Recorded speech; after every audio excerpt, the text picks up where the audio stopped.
രണ്ട് കാര്യങ്ങൾ മനുഷ്യന്റെ ഹൃദയത്തിൽ തുടികൊള്ളുന്നത് കൊണ്ടാണ് അവരെ രക്ഷപ്പെടാത്തത് സ്വഹാബ. ഒന്ന് ദുനിയാവിനോടുള്ള ഇഷ്ടമാണ്, മരിക്കാൻ പേടിയാണ്, മരിക്കാൻ വെറുപ്പാണ് വിശ്വാസികൾക്ക്. അതുകൊണ്ടാണ് എല്ലാ അവിശ്വാസികളും മുസ്ലിമിനെതിരെ തിരിയുന്നതെന്ന് നബിയുനാ റസൂലുള്ളാഹി. അപ്പൊ ദുനിയാവിനോടുള്ള മഹബത്ത് കുറയ്ക്കണം, അതാണ് പറഞ്ഞതിൻ്റെ അർത്ഥം. എങ്കിലേ നമുക്ക് സുരക്ഷിതത്വം കിട്ടാവുള്ളൂ. നമുക്ക് ദുനിയാവ് മതി, ഇവിടെ എങ്ങനെയെങ്കിലും കാലാകാലം വസിക്കണം, അതിനെന്തിനും നമ്മൾ തയ്യാറാണ്.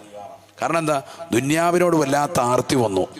മരിക്കാൻ പേടിയാണ്, മറ്റേത് മരിക്കാൻ പേടിയില്ല, നെഞ്ചൂക്കോടുകൂടി നിൽക്കും. അതുകൊണ്ടാണ് 313 വരുന്ന അങ്കുലി പരിമിതമാകുന്ന സ്വഹാബത്ത് 1000 വരുന്നതാകുന്ന അവിശ്വാസികൾക്കെതിരിൽ വിജയം വരിച്ചത്. മരിക്കാൻ തയ്യാറാണ്, എന്തിനും റെഡിയാണ്. അള്ളാഹു നമ്മുടെ സാലിഹ്യങ്ങൾ ചേർക്കുമാറാവട്ടെ. അപ്പൊ ദുനിയാവിനോടുള്ള മഹബത്ത്, അതിനോടുള്ള താല്പര്യം, അത് നിങ്ങളെ നാശത്തിലേക്ക് എത്തിക്കും. അതാണ് ഈ ഹദീസിന്റെ മൊത്തത്തിലുള്ള വിവക്ഷ, അതാണ് അർത്ഥം, അതാണ്. ശരിക്കും മനസ്സിലായിക്കോ. നമുക്കിന്ന് ദുനിയാവിനോട് താല്പര്യം വന്നില്ലേ? അതല്ലേ പുറകെ കൂടിക്കൊണ്ടിരിക്കുന്നത്. എല്ലാവരും അതിൻ്റെ പുറകെ ഓടുകയാണ്, ദുനിയാവ് വാരിപ്പുണരാൻ ഓടുകയാണ്. കോസ്മെറ്റിക് സാധനങ്ങളൊക്കെ ഡെയിലി ഓൺലൈനിലൂടെ പർച്ചേസ് ചെയ്യാണ്. രാവിലെ തന്നെ തുടങ്ങും സ്ത്രീകൾ. ഭർത്താവ് വന്ന് വരാന്തയിൽ ഇരുന്ന് പത്രം വായിച്ചുകൊണ്ടിരിക്കുന്നു. രാവിലെ ഫ്ലിപ്കാർട്ടിൽ നിന്ന് വരുന്നു, 500 രൂപ ബില്ല്, പെണ്ണുമ്പിള്ള ബുക്ക് ചെയ്താന്നാണ് പറയുന്നത്. ആയിക്കോട്ടെ, അത് കൊടുത്ത്. അതങ്ങോട്ട് കഴിയുമ്പോഴത്തെ അടുത്തവൻ വന്ന് ആമസോണിൽ നിന്ന്, യാ അല്ലാഹ്, അടുത്ത ബില്ല് വരികയാണ്, രൂപ 786 ബിസ്മിയുടെ എണ്ണത്തിൽ. അതെന്താ സംഭവം? അത് മുഖത്തിടുന്ന ഒരു ക്രീമാന്ന്. ഭർത്താവ് പല്ല് വെച്ചിട്ട് തന്നെ 3 ദിവസമായി, ഹലാക്ക്. അതിനേക്കാളും പേസ്റ്റ് തീർന്നിട്ട് തന്നെ മൂപ്പരത് വാങ്ങിച്ചിട്ടില്ല. അപ്പോൾ കൊണ്ട് മുഖത്തിടുന്ന ക്രീമുമായിട്ട് വന്നിരിക്കുക. അപ്പോൾ പാവപ്പെട്ടവൻ അതും കൊടുത്ത്. ഉടനെ ദേ വരുന്നു, സ്വിഗ്ഗിയിൽ നിന്ന് വരുന്നു, കുഴിമന്തി ഓർഡർ ചെയ്തേന്ന്. അടുത്തത് ഇയാൾ ഓർത്ത് ഇനി ഒരു കുഴി ഒഴിച്ചിട്ട് താഴോട്ട് പോയേക്കാം, അതായിരിക്കും ഏറ്റവും നല്ലത്. ഇനിയിപ്പോൾ ജീവിച്ചിട്ട് കാര്യമില്ല. നേരം വെളുത്ത് രാവിലെ തന്നെ രൂപ 2500 രൂപ പൊട്ടി. വീട്ടിൽ ഇരുന്നാലും പ്രശ്നം. മറ്റേത് ലീവ് എടുത്ത് വീട്ടിൽ ഇരുന്നാൽ സമാധാനമായിരുന്നു. ഇപ്പം ലീവ് എടുത്ത് വീട്ടിലിരുന്നാൽ എന്താണ് സമാധാനക്കേടാ. ബില്ല് പെടലി വഴി വേറെ വരികയാണ്, ഓൺലൈനായിട്ട്. അള്ളാഹു നമ്മളെ കാക്കട്ടെ. പെണ്ണുങ്ങൾ ഇത് തന്നെ പരിപാടി. രാവിലെ തുടങ്ങും, എല്ലാം കയറി ലേക്ക് ചെയ്ത് കൊടുക്കാണ്ട് ഭർത്താവിൻ്റെ തടലിലോട്ട്. എടാ, ആവശ്യത്തിന് നോക്ക്, ദൂർത്തല്ലേ ഇതൊക്കെ. ആവശ്യമില്ലാത്ത സാധനങ്ങൾ ഇതെല്ലാം വാങ്ങിച്ച് എത്ര രൂപയുടെ സാധനമാണ് ഈ വാങ്ങുന്നത്? ഇതിനൊക്കെ വല്ല കണക്കൊടുക്കുന്നുണ്ടോ? ഇതൊക്കെ ഒന്ന് എഴുതി വെക്കുന്നുണ്ടോ? നിന്റെ വരവിനനുസരിച്ച് ചെലവഴിക്ക്, ഭർത്താവിന്റെ വരവിനനുസരിച്ച് ചെലവഴിക്ക്. ധൂർത്തും ദുർവ്യവും പരിശുദ്ധ ഇസ്ലാം പറഞ്ഞിട്ടില്ല. വലാ തുബദ്ദിർ തബ്ദീറ ഇന്നൽ മുബദ്ദിരീന കാനൂ ഇഖ്വാന ശയാതീൻ. ധൂർത്തും ദുർവ്യവും നിങ്ങൾ ചെയ്യരുത്. ഇത്തരത്തിൽ ധൂർത്തടിക്കുന്നവർ, ആവശ്യമില്ലാത്ത സാധന സാമഗ്രികൾ വാങ്ങിക്കൂട്ടുന്നവർ പിശാചിന്റെ സഹോദരങ്ങളാണെന്ന് വിശുദ്ധമായ ഖുർആൻ. ഈ സമുദായം അങ്ങനെ ആയില്ലേ? സമ്പത്തിനൊന്നും ഒരു വിഷയമല്ല. ആവശ്യമില്ലാത്ത സാധനങ്ങൾ മുഴുവൻ വാങ്ങിക്കൂട്ടാൻ. കടയിലേക്ക് മക്കൾക്ക് ഡ്രസ്സ് എടുക്കാൻ പോയി, ഒരു ഡ്രസ്സ് എടുത്താൽ പോരെ, 1 അല്ല 3 എണ്ണം എടുത്തോണ്ടേ വരുള്ളൂ. അതുകൊണ്ട് ഭർത്താവും അകത്തോട്ട് പോകില്ല, കടയുടെ വാതിൽക്ക് നിൽക്കുക. കാരണം അവനറിയാം അങ്ങോട്ട് പോയി കഴിഞ്ഞാൽ കാക്ക എങ്ങനെയുണ്ട് കാക്ക, ഇത് കാക്കാക്കറിയാം അല്ലാഹ് ഹലാക്കാവെന്ന് മനസ്സിലാക്കി മൂപ്പരകത്തോട്ട് പോകില്ല, പേടിച്ചിട്ട്. കാരണം 1 എടുക്കുന്നതിന് പകരം 2 എടുക്കും, 2 എടുക്കുന്നതിന് പകരം 3 എടുക്കും. അങ്ങനത്തെ സൈസിനെയാണ് അള്ളാഹ് അകത്ത് കെട്ടിയിരിക്കുന്നത്. അവസാനം ബില്ല് വരുമ്പോഴത്തേക്കും ഈ പറഞ്ഞ പോലെ തന്നെ 2-3 എടുത്തിട്ടുണ്ടാവും. കാരണം അവർക്ക് വീട്ടിൽ ഇടാനില്ലായിരുന്നു, അപ്പോൾ അതുകൊണ്ട് 2 എണ്ണം കൂടി എടുത്ത്. ആയിക്കോട്ടെ, അവസാനം ബില്ല് 6000 രൂപ തികച്ച്, ഒരു 10000 രൂപ തികച്ചിട്ടുണ്ട്. ആകെ 15000 രൂപ ശമ്പളം ഉള്ളത് തീർന്നു. ഈ പാവപ്പെട്ടവൻ ഇതുമായിട്ട് പിന്നെ വന്ന് ഈ സാധനങ്ങൾ മുഴുവനും കൊണ്ടുവന്ന് വീട്ടിൽ കൊണ്ടുവന്ന് വെക്കുമ്പോൾ അതും അവിടെ ഇങ്ങനെ പറയുന്ന ദിവസങ്ങളും പറയുന്ന പരിപാടിക്കും അല്ല ഇടുന്നത്, അല്ലാത്ത വേറെ പരിപാടികൾക്കൊക്കെ ഇതിട്ടുകൊണ്ട് തീർക്കുകയാണ്. എന്നിട്ട് പറയാം, ഇനിയിപ്പം കല്യാണത്തിന് അന്ന് ഇടാനില്ല, തലേന്ന് ഇട്ട് പോയി, ഇനിയിപ്പോൾ കല്യാണത്തിന് അന്ന് വേറെ എടുക്കണം. അല്ലാ. അപ്പോൾ 2 എണ്ണം എടുത്തതോ, അത് കഴിഞ്ഞ ദിവസം ട്യൂഷന് പോയപ്പോൾ ഇട്ടുകൊണ്ട് പോയപ്പോൾ അതിൻ്റെ വള്ളി കീറിപ്പോയെന്ന് അലാക്കായി. അതായത് ട്യൂഷൻ ഇട്ടുകൊണ്ട് പോയി. അതായത് മൂപ്പരെങ്ങനെ ഇടങ്ങേറാക്കുക, മാനസികമായിട്ട് ഇങ്ങനെ പ്രയാസപ്പെടുത്തുക. വരവിനനുസരിച്ച് ചെലവഴിക്കേണ്ടേ സഹോദരിമാരെ? എന്തിനാണ് ഇങ്ങനെ ബുദ്ധിമുട്ടിക്കുന്നത്? നമ്മൾ മറ്റുള്ളവരിലേക്കല്ല നോക്കേണ്ടത്, വലിയ പണക്കാരിലേക്കും പണച്ചാക്കുകളിലേക്കും അല്ല നോക്കേണ്ടത്. ഹദീസുണ്ട്, നബി തങ്ങൾ പറഞ്ഞതല്ലേ. എന്തുകൊണ്ടാണ് ദാമ്പത്യ ജീവിതമൊന്നും റാഹത്തില്ലാതെ പോകുന്നത്? ഉള്ളതുകൊണ്ട് സംതൃപ്തി അടയുന്ന ഒരു ശൈലിയിലേക്ക് ഉമ്മത്ത് എത്തിപ്പെടണം. അൽ ഖനാ, അറബിയിൽ അതാണ് പറയുക, ഉള്ളതുകൊണ്ട് സംതൃപ്തി അടയുന്ന ഒരു ജീവിതം വരണം. അതില്ല, ധൂർത്താണ്, ദുർവ്യയമാണ്, എല്ലാത്തിനും ഓവറാണ്. ഒരു കല്യാണം നടത്തിയാൽ പോലും എല്ലാ സാധനവും വേണം. കോഫി, ചായ, ഇടിയപ്പം, മൊറോട്ടി, പത്തിരി, അപ്പം, ദോശ, പുട്ട്, ഇറച്ചി, മൊട്രോസ്, കിഴങ്ങേറ്, കേക്ക്, മുറുക്ക്, അച്ചപ്പം, നെയ്യപ്പം, സുഖിയൻ, വോളി, എല്ലാ ഐറ്റം വേണം. കുഴിമന്തി, കിഴി പൊറോട്ട എല്ലാം ഇരിക്കട്ടെ. ഒരു വഴിക്ക് പോലെ എന്നാ പറയും. അവസാനം കഴിക്കാൻ മേല. ഇതെല്ലാം കൊണ്ട് വെക്കുക. ഇതെന്താ? അത് കഴിഞ്ഞ വർഷം ഏതോ ഒരു കല്യാണത്തിന് പോയപ്പോൾ അവിടെ കണ്ടതാ, അല്ലെങ്കിൽ ഏതെങ്കിലും ഒരു റീൽസിൽ ഇൻസ്റ്റാഗ്രാമിൽ കണ്ടതാ. അണ്ണാ അത് കെട്ടിയവന് അയച്ചു കൊടുക്കുക. കണ്ടില്ലേ, ഇങ്ങനെ വേണം കല്യാണം നടത്താൻ. അവൻ്റെ ശമ്പളം എത്രയാണ്? ഇല്ല, നടത്തുന്ന വ്യക്തിയുടെ ശമ്പളം എത്രയാണ്? എന്തിനാണ് ഈ ലോൺ എടുത്തു അല്ലാതെയൊക്കെ, അല്ലെങ്കിൽ പലിശയ്ക്ക് ബ്ലേഡിന് പൈസയൊക്കെ എടുത്തിട്ട് ഈ ആവശ്യമില്ലാത്ത ദൂർത്ത് കാണിക്കുന്ന? ആരെയാണ് ഈ കാണിക്കുന്നത്? ഈ നാട്ടുകാരൊക്കെ ഇത് കാണിച്ചിട്ട് എന്തിന് സഹോദരങ്ങളെ? അതാണ് ഈ ചോദിക്കുന്നത്. നാട്ടുകാരുടെ മുന്നേ വലിയ ക്രെഡിറ്റ് പറയാനാണോ? അത് കഴിച്ചിട്ട് സൂപ്പറാന്ന് പറഞ്ഞിട്ട് അപ്പുറത്തോട്ട് മാറി നിന്നിട്ട് പറയും ഇവന് ലോട്ടറി അടിച്ചാന്ന് തോന്നുന്നുണ്ട്. എന്തൊക്കെ ഇവൻ ജീവിതത്തിൽ ആദ്യമായിട്ട് ഇന്ന് വരെ ഒരു മനുഷ്യന്, ഒരു നായ്ക്ക് പോലും വെള്ളം കൊടുക്കാത്ത ഹൈവാനാണ് ഇന്നിപ്പോൾ ഇത്രയും പൈസ കളഞ്ഞിരിക്കുന്നത് എന്ന് അപ്പുറത്തോട്ട് മാറി നിന്നിട്ട് കുറ്റവും പറയും. ഈ കൗമിനെയാണ് നീ സംതൃപ്തിപ്പെടുത്താൻ ഈ കണ്ട ഭക്ഷണത്തിൻ്റെ മെനു മുഴുവൻ കൊണ്ട് ഇറക്കിയത്. നിന്നെ കാണുമ്പോൾ കൈപിടിച്ചോ, അല്ല സൂപ്പർ ഫുഡ് കേട്ടോ, റാഹത്തായിരുന്നു, അല്ല റാഹത്തായിരുന്നു. അപ്പുറത്തോട്ട് മാറിയിട്ട് നിന്നെ കുറ്റവും പറയും. ഇവന്മാരെ സംതൃപ്തിപ്പെടുത്താനാണ് നീ ഈ പൈസ മുഴുവൻ പലിശക്കെടുത്തത്. ഇതല്ലേ സമൂഹത്തിൽ നടക്കുന്നത്.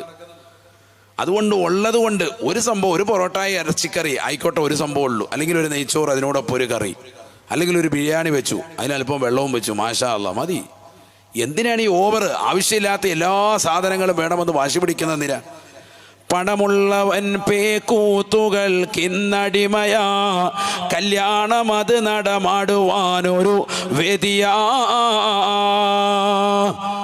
ബഹുമാനപ്പെട്ട തഴവ ഉസ്താദ് ഈ വിനീതന്റെ ഉമ്മയുടെ ഉപ്പയും കൂടിയാണ്.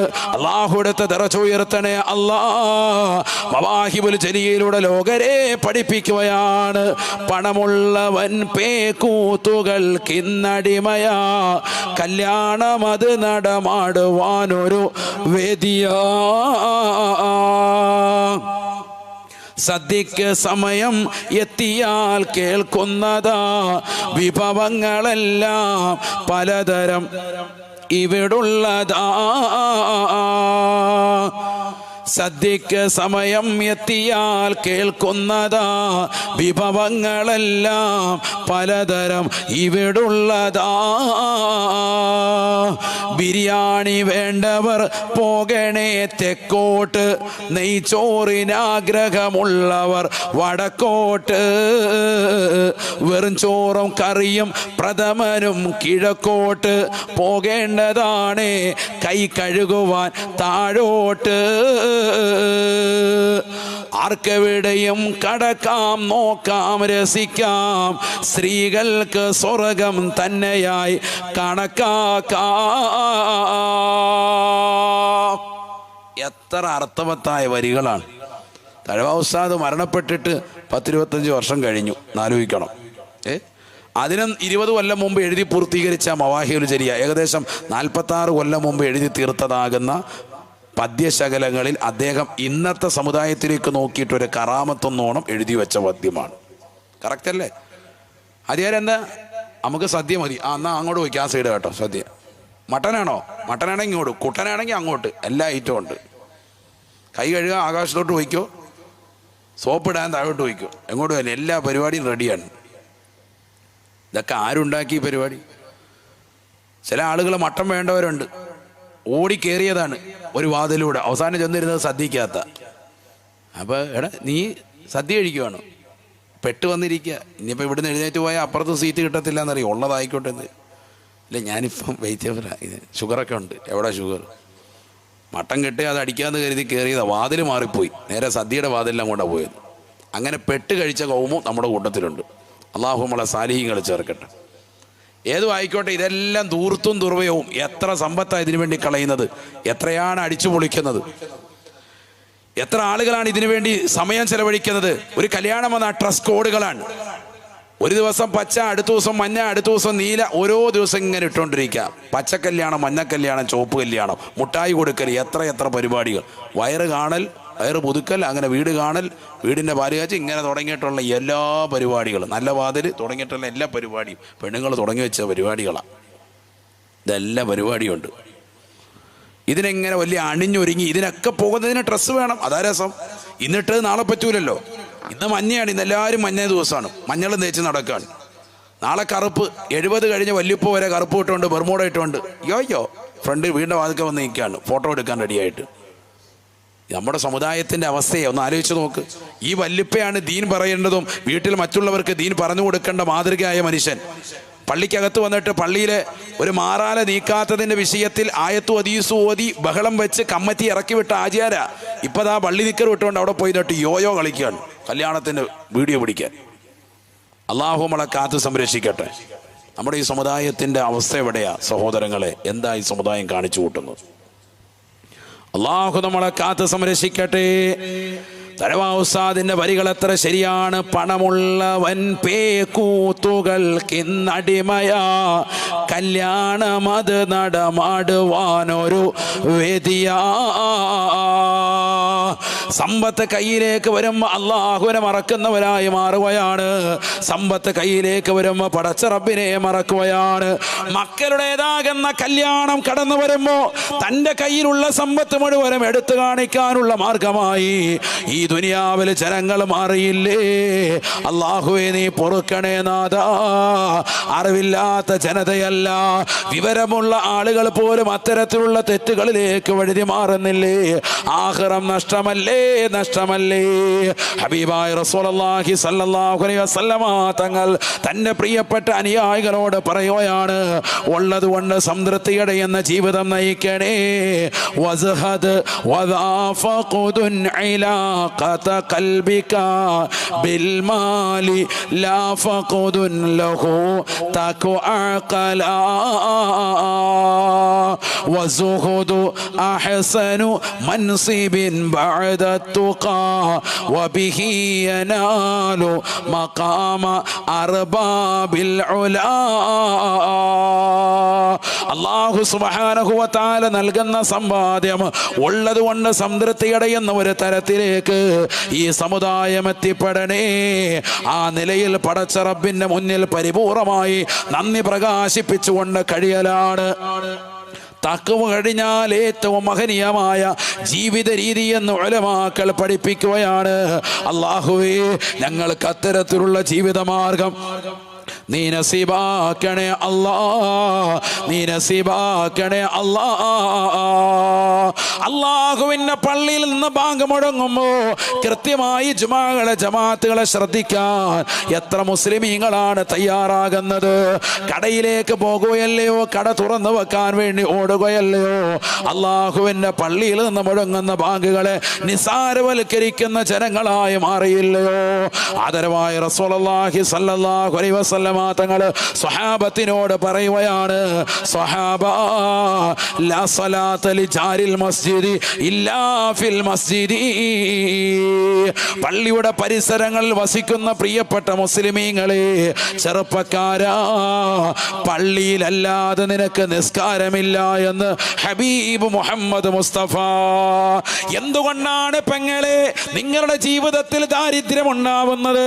എന്തുകൊണ്ടാണ് നിങ്ങളുടെ ജീവിതത്തിൽ പ്രയാസങ്ങൾ ഉണ്ടാവുന്നത്? എന്തുകൊണ്ടാണ് ചെറുപ്പക്കാരാ നിനക്ക് അല്ലാഹു ഖൈറായ ജോലി നൽകാത്തത്? അല്ലാഹു നിനക്ക് നൽകുന്നതിൽ സംതൃപ്തി അടഞ്ഞ ജീവിതം ഇല്ലാത്തത് കൊണ്ടാണ്.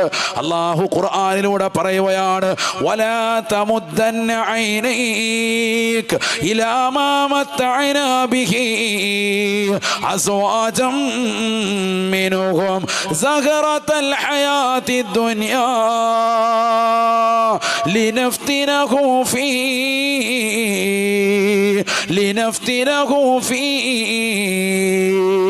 അല്ലാഹു സുബ്ഹാനഹു വ തആല നിങ്ങൾക്ക് വെച്ച് നീട്ടി തരുന്ന ദുനിയാവിൻ്റെതാകുന്ന ആർഭാടങ്ങൾ, അമ്പര ചുംബികളായ മണിമേടകൾ, അയൽവാസികളെ കണ്ടുകൊണ്ട്, നാട്ടുകാരുടെ കണ്ടുകൊണ്ട്, നാട്ടുകാർക്ക് കൂട്ടുകാർക്ക് അല്ലാഹു കൊടുത്തിരിക്കുന്ന ദുന്യവിയായ സൗഭാഗ്യങ്ങൾ കണ്ടിട്ട് കണ്ണ് മഞ്ഞളിച്ച് അല്ലാഹുവേ എനിക്കത് കിട്ടിയില്ലല്ലോ എന്ന് പറഞ്ഞുകൊണ്ട് അതിനുവേണ്ടി പരിശ്രമിച്ചുകൊണ്ട് നിലകൊള്ളുന്നവരെ, മറ്റുള്ള മറ്റുള്ളവർക്ക് കിട്ടിയിരിക്കുന്ന അനുഗ്രഹങ്ങൾ കണ്ടിട്ട് അതിൽ കണ്ണ് മഞ്ഞളിച്ചുകൊണ്ട് അതുപോലെ എനിക്ക് വേണമെന്ന് ആഗ്രഹിച്ചുകൊണ്ട് മത്സരിക്കുന്നവരെ, ദുനിയാവ് കിട്ടാൻ പരിശ്രമിക്കുന്നവരെ അല്ലാഹു വിലക്കുകയാണ്. വലാ തമുദ്ദന്ന, നിന്റെ കണ്ണ് നീ നീട്ടരുത്, ഇലാ മാ മത്തഅനാ ബിഹി, ഈ ദുനിയാവിലുള്ളതാകുന്ന ആർഭാടങ്ങളിലേക്ക്, ആസ്വാദനങ്ങളിലേക്ക് മനുഷ്യ നിന്റെ കണ്ണ് നീ കൊണ്ടുപോകരുതെന്ന് വിശുദ്ധമായ ഖുർആൻ. എന്തിനാണ് പടച്ച റബ്ബ് മറ്റുള്ളവർക്ക് വലിയ അനുഗ്രഹങ്ങൾ കൊടുത്തിരിക്കുന്നത്? അമ്പര ചുംബികളായ മണിമേടൽ വെച്ചുകൊണ്ട് കറുകപ്പുത്തൂരിൽ ആളുകൾ വസിക്കുന്നുണ്ടാകും. നാട്ടിലെ ടൗൺഷിപ്പിൽ വലിയ കടമുറികൾ എടുത്തുകൊണ്ട് ജീവിക്കുന്ന ആളുകൾ ഉണ്ടാവും. അവരെ കണ്ടുകൊണ്ട് പ്രിയപ്പെട്ട മുസ്ലിമേ, നിന്റെ കണ്ണ് മഞ്ഞളിക്കാൻ പാടില്ല. എന്തിനാണ് അള്ളാഹുർക്ക് വീട് കൊടുത്തതെന്നറിയുമോ? എന്തിനാണ് കണ്ണഞ്ചിപ്പിക്കുന്ന തരത്തിലുള്ള കാറും വലിയ സൗകര്യങ്ങളും അള്ളാഹു കൊടുത്തതെന്നറിയുമോ? ലിനഫ്തിനഹും ഫീ, അവരെ പരീക്ഷിക്കാനാണ് എന്ന് വിശുദ്ധമായ ഖുർആൻ. അവർക്കത് പരീക്ഷണമാണ്. ഇത് ദുനിയാവാണ്, ഇഹലോക ജീവിതമാണ്. ഇവിടെ കുറഞ്ഞ കാലഘട്ട ജീവിതത്തിൽ ഉള്ളത് കൊണ്ട് സംതൃപ്തി അടയാൻ പ്രിയപ്പെട്ട പെങ്ങളെ നീ പഠിക്കൽ അനിവാര്യമാണ്. ഭർത്താവ് അള്ളാഹു നിനക്ക് നൽകിയിട്ടുള്ളതാകുന്ന സന്തോഷമാണ്. ആ ഭർത്താവിനെ പ്രയാസപ്പെടുത്തല്ല. അദ്ദേഹത്തിലുള്ളതാകുന്ന സമ്പാദ്യത്തിൽ ഉള്ളതിൽ സംതൃപ്തി അടഞ്ഞുകൊണ്ടുള്ള ജീവിതം നിനക്കുണ്ടാവണേ. അതല്ല അദ്ദേഹത്തെ നിർബന്ധിച്ച് ഹറാമായ തലത്തിലേക്ക് പോകണമെന്ന് പറഞ്ഞ് ഹറാമായ സമ്പാദ്യവുമായി വീട്ടിലേക്ക് വരാ പെങ്ങളെ നീ നിർബന്ധിക്കല്ല. അത് നിനക്കും നിന്റെ കുടുംബത്തിനും നാശമാണ്. മാനബത മിനൽ ഹറാം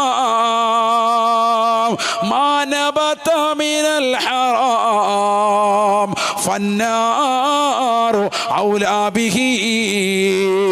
നീ ഭർത്താവിനെ നിർബന്ധിച്ച് അയാൾ പോയി ഹറാമായ ജോലി ചെയ്ത് പലിശയിലൂടെ പണം കിട്ടി, അല്ലെങ്കിൽ ലോട്ടറി എടുത്ത് അതിലൂടെ കിട്ടിയ ധനവുമായിട്ട് അരി വാങ്ങിച്ച് വീട്ടിൽ കൊണ്ടുവന്ന് തിളപ്പിച്ച് ചോറാക്കി മക്കളുടെ വായിലേക്ക് വെച്ചു കൊടുക്കുമ്പോ പെങ്ങളെ തിരിച്ചറിയണേ.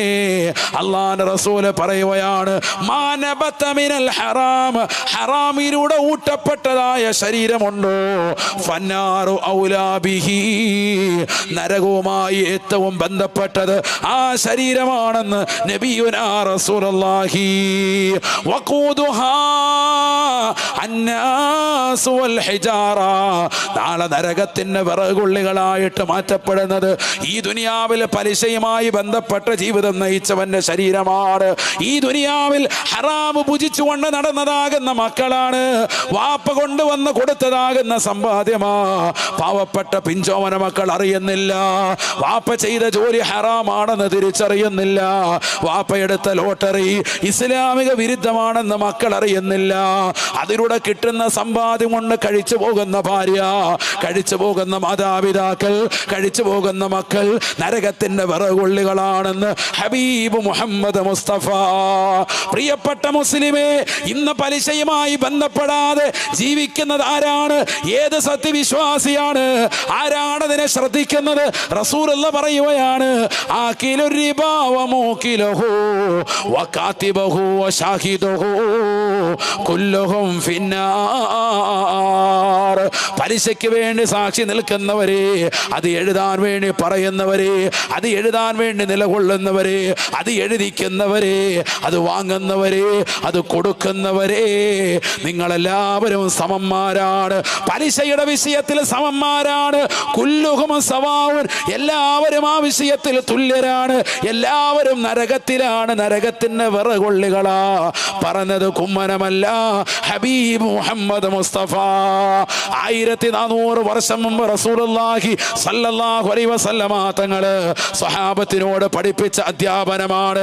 ഇന്ന് ഈ സമുദായം ഹറാം ഭുജിക്കാരെ ഏറ്റവും ബന്ധപ്പെട്ട നിലയിൽ നിലകൊള്ളുകയല്ലേ.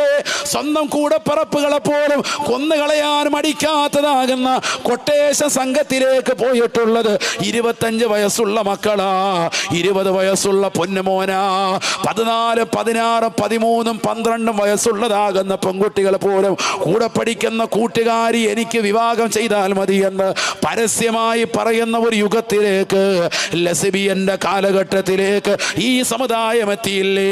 കരഞ്ഞുകൊണ്ട് ഒരു മാസം ഒരു ഉമ്മ വിളിച്ചിട്ട് പറയുകയാണ്, ഉസ്താദേ, എൻ്റെ പ്രിയപ്പെട്ടതാകുന്ന മകള് വിളിച്ചു പറയുകയാണ്, എൻ്റെ മകള് വീട്ടിൽ വന്നുകൊണ്ട് അലമുറയിടുകയാ.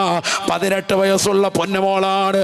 അവളെ വളർത്തിയത് ഉമ്മയാണ്, അവളെ താരാട്ട് പാടിയത് ഉമ്മയാണ്, അവളെ നെഞ്ചോട് ചേർത്ത് പിടിച്ച് മുലപ്പാല് കൊടുത്ത പ്രിയപ്പെട്ട ഉമ്മ പറയുകയാണ്, നെഞ്ചുരുകിക്കൊണ്ടാണ് ഞാൻ പറയുന്നത്.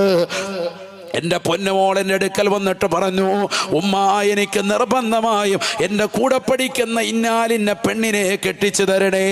എനിക്ക് വിവാഹം ചെയ്തത് ആണിനെ അല്ല, എനിക്ക് വിവാഹം ചെയ്യേണ്ടത് എൻ്റെ കൂടെ പഠിക്കുന്ന കൂട്ടുകാരിയാണെന്ന് ഒരു പെണ്ണ് വന്നുകൊണ്ട് ഉമ്മയുടെ മുഖത്ത് തന്നെ തുറച്ചു നോക്കി പറയണമെങ്കിൽ, ആ ഉമ്മ അത്രയേറെ സങ്കടപ്പെട്ട് വിനീതനെ വിളിച്ചു പറയണമെങ്കിൽ എത്രത്തോളം വലിയ പ്രയാസമാണ്. ഈ സമുദായത്തിൻ്റെ മക്കൾ പലരും അത്തരത്തിലെത്തിപ്പെട്ടില്ലേ? സമ്പത്ത് കുമിഞ്ഞുകൂടി, വാപ്പ ഗൾഫിലിരുന്നു കൊണ്ട് അയച്ചു കൊടുക്കുന്ന സമ്പത്ത്, ലാപ്ടോപ്പ് വാങ്ങി, മൊബൈൽ വാങ്ങി, നല്ല രീതിയിൽ നെറ്റ് കണക്ഷൻ ഉണ്ടാക്കി, പഠിക്കാൻ വേണ്ടി കൊടുത്ത സാധന സാമഗ്രികൾ മുഴുവനും ദീനല്ലാത്തതിലേക്ക് ചെലവഴിച്ചു. പരിശുദ്ധ ദീനിൽ നിന്ന് ഒളിച്ചോടുന്ന മക്കളായി മാറി. അന്യമതത്തിൽപ്പെട്ട ചെറുപ്പക്കാരുമായി ബൈക്കിന്റെ പിന്നാമ്പുറത്ത് കറങ്ങുന്ന എത്രയെത്ര പെൺകുട്ടികളുണ്ട്. രാവിലെ പഠിക്കാൻ വേണ്ടി തലയിൽ തട്ടമിട്ടുകൊണ്ട് ഉമ്മയെ ചുംബനം കൊടുത്ത് വാപ്പയുടെ കൈക്ക് പിടിച്ച് മുത്തം കൊടുത്തിറങ്ങുന്ന പൊന്നുമോള്, വാപ്പയറിയാതെ ഉമ്മയറിയാതെ അവരെ കവളിപ്പിച്ച് അവരുടെ കയ്യിൽ നിന്ന് ഫീസ് എന്ന് പറഞ്ഞ് പൈസ വാങ്ങി അത് കന്റെ കാമുകന്റെ കയ്യിൽ കൊടുത്ത് ഒന്നിച്ചിരുന്നു കൊണ്ട് ഹെൽമറ്റ് ധരിച്ച് ബൈക്കിലൂടെ കറങ്ങി നടന്ന് വാപ്പ നടത്തുന്ന ജ്യൂസ് കൗണ്ടറിൽ തന്നെ ചെന്ന് കടയിൽ ചെന്ന് ഹെൽമറ്റ് ധരിച്ചുകൊണ്ട് ജ്യൂസ് കുടിച്ച് വാപ്പയുടെ മുന്നിലൂടെ നടന്ന് നീങ്ങി അവസാന തിയേറ്ററിൽ പോയി ഒരു സിനിമ കണ്ട് കൂട്ടുകാരന്റെ കാമുകന്റെ മടിയിൽ കിടന്ന് തലവെച്ചുറങ്ങി. ഓരോ ബസ് സ്റ്റോപ്പുകൾ ഇരിക്കുന്ന പെൺകുടികളെ കണ്ടില്ലേ? സ്കൂള് വിട്ടുവരുമ്പോ നെഞ്ചു പൊടിയുകയാണ്. എത്രയെത്ര ആഭാസകരമാണ് ഈ സമുദായത്തിന്റെ മക്കൾ കാണിക്കുന്നത്. പ്രതികരിക്കാൻ ആളില്ല. റസൂലുള്ള പറഞ്ഞത് ശരിയല്ലയോ? അവസാന കാലഘട്ടം എത്തും സ്വഹാബ, ലാ യുൻകിറു അഹദാ വലാ യുഗയ്യിറുഹു. പട്ടാപ്പകൽ നടുക്കളത്തിൽ വെച്ചുകൊണ്ട് സ്ത്രീകൾ വ്യഭിചരിക്കുമത്രേ, പുരുഷന്മാർ വ്യഭിചരിക്കുമത്രേ. സ്വന്തം ഭാര്യയുടെ സൗന്ദര്യം ചുക്കിച്ചുളിയുമ്പോ ആ ഭാര്യ മറന്നുകൊണ്ട് അന്യ പെണ്ണുമായി ചാറ്റിങ് നടത്തുന്ന ചെറുപ്പക്കാരില്ലേ? ഭർത്താവിനെ മറന്ന് മറ്റുള്ളവരുമായി ശരീരം പങ്കിടാൻ തയ്യാറാകുന്ന മുസ്ലിം അംഗമാരില്ലേ? റസൂലുള്ള പറയുകയാണ്, ഇത് പരസ്യമായി പട്ടാപ്പകലിൽ നടക്കുന്നത് കാണാതെ ലാ തഖൂമു സ്സാഅ, ഈ ലോകം അവസാനിക്കില്ല എന്ന് ഹബീബ് മുഹമ്മദ് മുസ്തഫ. അന്ന് ജനങ്ങൾ അവരെ കണ്ടുകൊണ്ട് പ്രതികരിക്കില്ല. ലാ യുൻകിറു അഹദാ വലാ യുഗയ്യിറുഹു.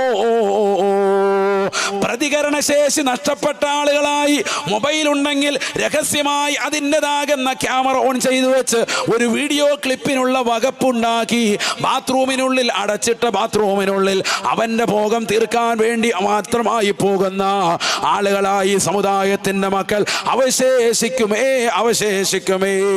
ആ രീതിയിലേക്ക് ഇന്നത്തെ സമൂഹം എത്തിപ്പെട്ടില്ലയോ? റസൂലുള്ളാഹി സ്വല്ലല്ലാഹു അലൈഹി വസല്ലമ തങ്ങൾ ആശങ്കപ്പെട്ടതാകുന്ന അവസ്ഥാവിശേഷം ഈ സമുദായത്തിന്റെ മക്കൾ കടന്നു വന്നില്ലയോ? നിസ്കാരമില്ല, നോമ്പിന് ശ്രദ്ധയില്ല, റമദാനിതാ പടിവാതിക്കലെത്തിയിരിക്കുന്നു, റജബിലേക്ക് കടക്കാൻ പോവുകയാണ്, റജബിലേക്ക് കടക്കാൻ പോകുകയാണ്. ആർക്കാണ് ബോധമുള്ളത്? ആരാണ് ശ്രദ്ധിക്കുന്നത്? റമദാനിന് വേണ്ടി ഒരുങ്ങിയ വീടുണ്ടോ? പരിശുദ്ധമാക്കപ്പെട്ട റജബിന് വേണ്ടി ഒരുങ്ങി തയ്യാറായ ആൺകുട്ടികളുണ്ടോ? പെൺകുട്ടികളുണ്ടോ? മുസ്ലിമീങ്ങളുണ്ടോ? യുവാക്കളുണ്ടോ? യുവതികളുണ്ടോ? നിസ്കാര ചിട്ട വെച്ചുകൊണ്ട് കടന്നു വരുന്നവരുണ്ടോ? കള്ളു കുടിക്കുന്ന മക്കളായി മാറിയില്ലേ? ഇന്ത്യ രാജ്യത്ത് ഗവൺമെന്റ് നിരോധിച്ച പുകയില ഉൽപ്പന്നങ്ങൾ ഏറ്റവും കൂടുതൽ ഉപയോഗിക്കുന്ന സന്തതികളായി മുസ്ലിം സമുദായത്തിലെ ചെറുപ്പക്കാര് മാറിയില്ലേ? 8ാം ക്ലാസ്സിലും 10ലും ഒക്കെ പഠിക്കുന്ന പെൺകുട്ടികൾ പോലും ലഹരി ഉപയോഗിക്കുന്ന മക്കളായി മാറിയില്ലേ? ഇന്ത്യയിൽ പരിപൂർണമായി ബാൻ ചെയ്തിട്ടുള്ള, നിരോധിച്ചിട്ടുള്ള ഈ സിഗരറ്റുകൾ, ഇലക്ട്രിക് സിഗരറ്റുകൾ ഉപയോഗിക്കുന്നത് നമ്മുടെ നാട്ടിലുള്ള 8ാം ക്ലാസ്സിൽ പഠിക്കുന്ന പഠിക്കുന്ന പെൺകുട്ടികളാണ്. ആർക്കാണ് ഇവർ ഇത് കൊടുത്തത്? ആരാണ് ഇവരുടെ കൈവശം ഇത് നൽകിയത്? ലഹരി ഉൽപ്പന്നങ്ങൾ ദേശം നമ്മുടെ മക്കൾ ഉപയോഗിക്കുകയാണ്. MDMA-യും LSD-യും ഒക്കെ ഉപയോഗിച്ചുകൊണ്ട് നിലകൊള്ളുന്ന പെൺകുട്ടികളും ആൺകുട്ടികളും ഇന്ന് കൂടി വരുകയാണ്. മലപ്പുറം ജില്ലയിലേതാകുന്ന കോട്ടക്കൽ ഒരു സ്കൂളില് ബാക്കിലിരിക്കുന്ന ബെഞ്ചിലിരുന്നു കൊണ്ട് പെൺകുട്ടികളിരുന്ന് ഉറക്കുന്നോങ്ങുന്നത് കണ്ടപ്പോ ക്ലാസ് ടീച്ചറെ ക്ലാസ് സ്റ്റാഫ് റൂമിലേക്ക് വിളിച്ചു കൊണ്ടുപോയിട്ട് അവരുടേതാകുന്ന ശരീരം മുഴുവനും ഒന്ന് പരിശോധിച്ചു. എന്താണ് ഈ കുട്ടികൾക്ക് സംഭവിച്ചത്? അത്ഭുതം കൂറിപ്പോവുകയാണ്. കാലിലിട്ടിരിക്കുന്ന ഷോക്സ് ഒന്ന് അഴിച്ചു മാറ്റിയപ്പോ കാലിന് അടിഭാഗം ബ്ലേഡ് കൊണ്ട് വരിഞ്ഞ് മുറുക്കിയിട്ട് അതിലൂടെ രക്തത്തിന്റെ ധമനികൾ പുറത്തേക്ക് വരുകയാണ്. അതിലേക്ക് പുകയില ചേർത്ത് വെച്ചിട്ട് മക്കൾ അതിലൂടെ ആനന്ദിക്കുകയാണ്. കാലിനടിയിൽ ബ്ലേഡ് കൊണ്ട് വരിഞ്ഞ് മുറുക്കി 9ൽ പഠിക്കുന്ന പ്രിയപ്പെട്ട പെൺകുട്ടികൾ, സ്ത്രീകളാണ്, വിദ്യാർത്ഥിനികളാണ്, പഠിക്കുന്നതാകുന്ന മുസ്ലിം വനിതകളാണ്. എന്താണ് ഇവർ പഠിക്കുന്നത്? ആർക്കറിയാം? ആരാണ് ഇവർക്ക് ഇതിന് പൈസ കൊടുക്കുന്നത്? കാലിൻ്റെ അടിയിൽ ബ്ലേഡ് കൊണ്ട് വരിഞ്ഞ് മുറുക്കിയിട്ട് അതിലൂടെ വരുന്ന രക്തധമനികളിലേക്ക് പുകയില ഉൽപ്പന്നങ്ങൾ ചേർത്ത് വെച്ച് ഷോക്സ് പരിപൂർണമായി കാലിലിട്ട് ഷൂമിട്ടുകൊണ്ട് ക്ലാസ്സിലിരിക്കുകയാണ്. അത് കാലിലൂടെ കടന്നു വരുന്ന രക്തധമനിയിലൂടെ ഉണ്ടാകുന്ന ആനന്ദം അതവരുടെ സിരകളിൽ പടരുകയാണ്. മുട്ടിലൂടെ, തുടയിലൂടെ, കഴുത്തിലൂടെ, തലച്ചോറിനുള്ളിലേക്ക് എന്തെന്നില്ലാത്ത ലഹരിയുടെ ഉന്മാദത്തിൽ എത്തിക്കുകയാണ്. എന്താണ് മക്കളെ പഠിക്കുന്നത്? എന്തിനു വേണ്ടിയാണ് പഠിക്കുന്നത്? ആർക്ക് വേണ്ടിയാണ് പഠിക്കുന്നത്? ആൺകുട്ടികളും ഈ വിഷയത്തിൽ മോശക്കാരല്ല. എത്രയോ മക്കളാണ് വിളിച്ചു പറയുന്നത്, എനിക്ക് ഇന്നലെ കണ്ട കൂട്ടുകാരനെ മതി. ഇന്നത്തെ കാലം എന്ന് പറയുന്നത് ഗേയുടെ യുഗം കൂടിയിട്ടാണ്. എനിക്കെൻ്റെ കൂട്ടുകാരനെ മതി, എനിക്ക് നെത്തൊരു പെണ്ണുമായിട്ട് ചങ്ങാത്തമില്ല. കൂട്ടുകാരനെ ഭോഗിക്കാൻ കിട്ടിയാൽ മതി, അവനുമായി ചങ്ങാത്തമാണ്, അവനുമായി ശാരീരിക ബന്ധത്തിൽ ഏർപ്പെട്ടതാണ്, ഇനി അവനെ എനിക്ക് വിവാഹം ചെയ്താൽ മതി എന്ന് പരസ്യമായി പറയുന്നതാകുന്ന ആൺകുട്ടികളുള്ള കാലഘട്ടം. അല്ലാഹുവേ, ഞങ്ങളെ മക്കളെ നീ കാക്കണേ അല്ലാ, നീ പരിപൂർണമായ കാവലിലാക്കണേ അല്ലാ. 1400 വർഷം മുമ്പ് റസൂലുള്ളാഹ് ഏറ്റവും കൂടുതൽ ആശ്ചര്യപ്പെട്ട അതിശയിച്ചതായ ഒരു കാലഘട്ടം. ഇതിൻ്റെ എല്ലാ കാരണം, മൂല്യവത്തായ കാരണം സമ്പത്ത് അധികരിച്ചതാണെന്ന് ഹബീബുനാ റസൂലുള്ളാഹി, അല്ലാഹുവിന്റെ റസൂൽ പറയുകയാണ്, ലികുല്ലി ഉമ്മത്തിൻ ഫിത്ന വഫിത്നതു ഉമ്മതി അൽമാൽ. എല്ലാ സമുദായത്തിനും നാശമുണ്ട് സാബ. ലികുല്ലി ഉമ്മത്തിൻ ഫിത്ന, എല്ലാ സമുദായത്തിനും നാശമുണ്ട് സാബ. വഫിത്നതു ഉമ്മതി അൽമാൽ, എന്റെ സമുദായത്തിന്റെ നാശം അത് സമ്പത്താണ്, സമ്പത്ത് അധികരിക്കലാണെന്ന് ഹബീബ് മുഹമ്മദ് മുസ്തഫ. അല്ലാഹു നമ്മളെ കാക്കുമാറാവട്ടെ. കാശ് അധികരിച്ചപ്പോഴാണ് അള്ളാഹയെ മറക്കുന്നത്, പള്ളി കയറുന്നില്ല. മറ്റേത് 5 വക്കത്ത് പള്ളിയിലുണ്ടായിരുന്നു. കാശ് കൂടിയപ്പോൾ നിസ്കാരമില്ല, കാശ് കൂടിയപ്പോൾ ഇബാദത്തില്ല, എല്ലാത്തിൽ നിന്നും പുറകോട്ട്. അള്ളാഹു നമ്മളെ കാക്കുമാറാവട്ടെ. ആമീൻ പറയിൻ. അള്ളാഹു നമ്മളെ കാത്ത് സംരക്ഷിക്കട്ടെ. ആരാ ഇൻഷാ അല്ലാഹ് ഈ സദസ്സിൽ സാധേ ഞാൻ 1 സെന്റ് കൊടുക്കാം, എനിക്ക് അള്ളാഹു നൽകിയ സമ്പാദ്യത്തിൽ നിന്ന് സമ്പത്ത് ഒരു പരീക്ഷണ വസ്തുവായി അള്ളാഹു നിങ്ങൾക്ക് നൽകിയത് ആഖിറത്തിന് വേണ്ടി കൊടുക്കാൻ തയ്യാറാകുന്ന ഏത് മോമിനാ ഉള്ളത്? ഒരാൾ ഇൻഷാ അല്ലാഹ് അബൂബക്കർ സിദ്ദീഖ് തങ്ങളെ പോലെ സാധേ ഞാൻ കൊടുക്കാമെന്ന് പറഞ്ഞ് 1 സെന്റ് ഭൂമി അള്ളാഹുവിൻ്റെ പള്ളിക്ക് വേണ്ടി, ദീനിന് വേണ്ടി കൊടുക്കാൻ തയ്യാറുള്ള ഏത് മോമിനുണ്ട്? അള്ളാഹു തൗഫീഖ് നസീബാക്കട്ടെ. ആരാ ഇൻഷാ അല്ലാഹ് ഉള്ളത്? അള്ളാഹു അനുഗ്രഹിക്കുമാറാവട്ടെ. ഒരു സലാത്തിലേക്ക് ഇൻഷാ അല്ലാഹ് ഈ സദസ്സിൽ ഒരാളുണ്ടാവും, ഉറപ്പാണ്. അള്ളാഹു തൗഫീഖ് നൽകട്ടെ. ആമീൻ പറയിൻ. അല്ലാഹു തൗഫീഖ് നൽകട്ടെ.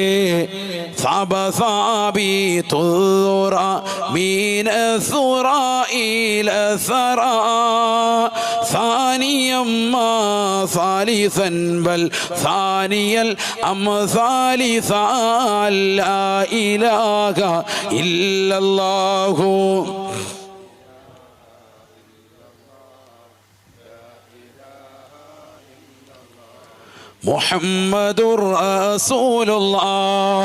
അല്ലാഹു ഈ സദസ്സിൽ ആദ്യമായി ഏതൊരു സഹോദരനാണോ ഏതൊരു സഹോദരിയാണ് നല്ല നിയ്യത്ത് വെച്ചുകൊണ്ട് പള്ളിക്ക് വേണ്ടിയുള്ള സ്ഥലം വാങ്ങുന്ന ഉദ്ദേശത്തോടുകൂടി ചോദിക്കുമ്പോ എനിക്ക് നാളെ ഖബറിൽ സന്തോഷത്തോടുകൂടി കിടക്കണം, നാട്ടുകാരും കൂട്ടുകാരും സമൂഹവും എല്ലാവരും എന്നെ കുറിച്ച് നന്മ പറയണം, എനിക്ക് സ്വർഗം പുൽകാൻ ഹേതുവാകണം, നല്ല മരണം എനിക്ക് കിട്ടണം, അപകട മരണം ഉണ്ടാവരുത്.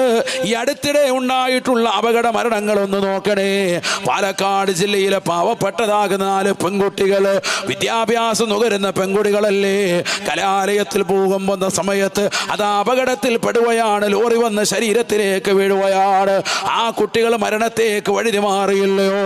ആലപ്പുഴ ജില്ലയിൽ MBBS പഠിക്കുന്ന മക്കൾ കാറെടുത്ത് വൈകിട്ട് സഞ്ചരിക്കുമ്പോ ആ കാറ് പോയിട്ടൊരു ബസ്സിലേക്ക് ഇടിച്ചുകൊണ്ട് അതിൽ തന്നെ കുട്ടികൾ മരണപ്പെട്ടു പോകുകയല്ലയോ? എത്രയെത്ര അപകടങ്ങളാണ് കാണുന്നത്. ബംഗളൂരിൽ ഒരു കാറിന്റെ മുകളിലേക്ക് ഒരു വലിയ ക്രെയിൻ തന്നെ മറിഞ്ഞിട്ട് വലിയതാകുന്ന ഒരു വാഹനം വീണിട്ട് അത് ചതഞ്ഞെരഞ്ഞിട്ട് അതിൽ തന്നെ 6 പേര് തൽക്ഷണം മരണപ്പെട്ടില്ലേ? അല്ലാ അല്ലാ, എപ്പോഴാണ് മരണം വരിക? എവിടെ വെച്ചാണ് വരിക? ഏത് രീതിയിലാണ് വരിക? ആർക്കാണടാ തീർച്ചപ്പെടുത്താൻ പറ്റുന്നത്? അല്ലാഹുവേ, പടച്ച റബ്ബേ, നല്ല മരണം ഞങ്ങൾക്ക് സാധ്യമാക്കണേ അല്ലാ. ആളുകൾ കണ്ടാൽ വെറുക്കുന്ന അറുത്തു മുറിക്കുന്ന രോഗങ്ങൾ നൽകി ഞങ്ങളെ നീ പരീക്ഷിക്കല്ലേ റബ്ബേ. ഏത് മുഅ്മിനാണ് ഈ സദസ്സിൽ വെച്ചുകൊണ്ട് നല്ല നിയ്യത്ത് വെച്ചുകൊണ്ട് പറയുന്നത് നീ ഖൈർ നൽകണേ അല്ലാ, ഹലാലായ സാമ്പത്തികം കൊടുക്കണേ അല്ലാ, ഖൈറായ ജീവിതം കൊടുക്കണേ റബ്ബേ, നാളെ പാരത്രിക ലോകത്ത് സന്തോഷം നൽകണേ അല്ലാ, ദുനിയാവിലും ആഖിറത്തിലും വിജയികളുടെ കൂട്ടത്തിൽ ഉൾപ്പെടുത്തണേ അല്ലാ. അല്ലാഹു അനുഗ്രഹിക്കുമാറാവട്ടെ. ആരാ ഇൻഷാ അല്ലാഹ് പറയാ? 1 സെന്റ് തരാൻ പറ്റുന്ന മോമിൻ ആരെങ്കിലും ഉണ്ടോ? അള്ളാഹു അനുഗ്രഹിക്കട്ടെ. അള്ളാഹുവിൻ്റെ ദീനിന് വേണ്ടി നാളെ ഇൻഷാ അല്ലാഹ് ഖബറിൽ പോയി നല്ല റാഹത്തായി നല്ല രീതിയിൽ കടക്കാൻ പറ്റുന്ന ഒരു അവസ്ഥാവിശേഷം ഉണ്ടാവണം. അതാണല്ലോ ഏറ്റവും വലുത്. ഇവിടെ നിന്നല്ല, ദുനിയാവ് കഴിഞ്ഞാൽ അടുത്ത ലോകമാണ് ഏറ്റവും വലിയ ലോകം, പരലോകം. അതുകൊണ്ടാണല്ലോ മഹാനായ ഉസ്മാൻ ഇബ്നു അഫ്ഫാൻ റളിയല്ലാഹു അൻഹു ആ ജീവിതത്തെ ഓർത്തിട്ടാണ് കരയാറുള്ളത്. ഖബറെന്ന് കേൾക്കുമ്പോൾ കരയും, ഖബർ കാണുമ്പോൾ വിലപിക്കും. മഹാനായ ഉസ്മാൻ ഇബ്നു അഫ്ഫാൻ റളിയല്ലാഹു അൻഹു ഖബറെന്നോ കേട്ടാൽ തൽക്ഷണം നേടേണ്ടതാ, കണ്ടാലുടൻ വാ വിട്ടു നീ കരയേണ്ടതാ. ഖബറെന്നോ കേട്ടാൽ തൽക്ഷണം നേടേണ്ടതാ, കണ്ടാലുടൻ വാ വിട്ടു നീ കരയേണ്ടതാ. മേടക്ക് പകരം മാളമാസോബ്ഹാന